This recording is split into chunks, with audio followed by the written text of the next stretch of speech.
इज्जत त्या गावाची.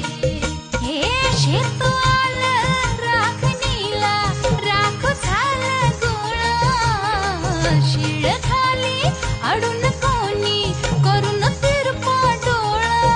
आता कसं किती झाकू सांग कुठवर राखू राया. भान माझं मला राहीना,